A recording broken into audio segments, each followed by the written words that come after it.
Wala naman ako naririnig na ganun. I think a great majority of House members are solidly behind the leadership of House Speaker Boji D, no?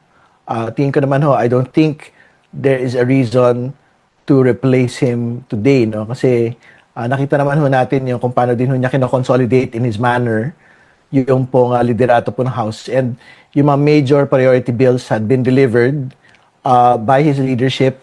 Yung pong commitment to remove excise taxes on petroleum products, it was under his leadership that this had been undertaken in record time. No? So, tingin ko naman po, yung pong mga kasamahan natin sa Kongreso, I don't think they will launch a coup against Speaker D anytime soon. Thank you, Koong. Tingin niyo saan galing to? Yung ganitong mga reports or ganitong ugong? Tingin ko palipad hangin lang yun. Lalo't higit paparating na ho yung impeachment hearings. Parating na ho tayo sa exciting part, mga kaibigan. The bloodbath will happen on Tuesday. In each and every arena na pwede ho talagang panagutin na atin pong Vice Presidente. At una, pag lagi po nga meron talks of a coup, lagi pong merong talks, for example, challenging the health of the President, no?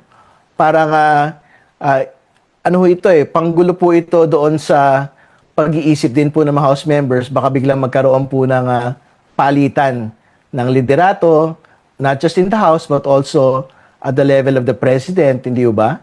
Para hindi ho sila mag-participate, no? Sa impeachment proceedings laban kay Vice President Sara Duterte. Pero ang totoo ho, yung mga usapin po ng mga coup, kung 10 o 20 lang ho yung mga nag-uusap, it is something that will never be launched and it will never be successful. Hindi ba?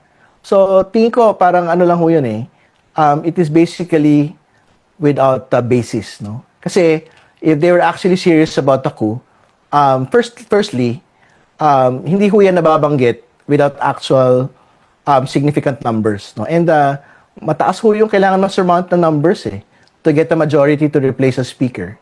No, yun po yung una. Pangalawa, there's no reason to undertake a coup during a long break. Hindi ba? Sa Mayo pa ho babalik So, if someone actually wanted to do a coup, it should have been launched on the first week of actual session. Kasi doon lang ho pwedeng magkaroon po na actual vote to basically remove a House leader. No? So, yan. I think these are the basis kung bakit tingin natin palipad hangin po ito at it is basically part of a propaganda war against the impeachment. Sino po kaya ang pinagmumulan nito, sir? Well, ang lagi naman hong tanong on these things is who will stand most to benefit, no?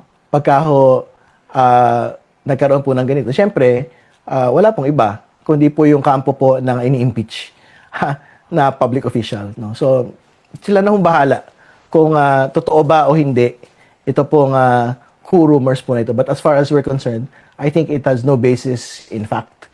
It has no basis on actual numbers in the House today. Sir, categorical lang. So si VP Sara ang pinagmumulan ng mga coup rumors na ito? Tingin ko mga aliado po ni VP Sara, yung pong pinagmumulan ng coup rumors po na ito.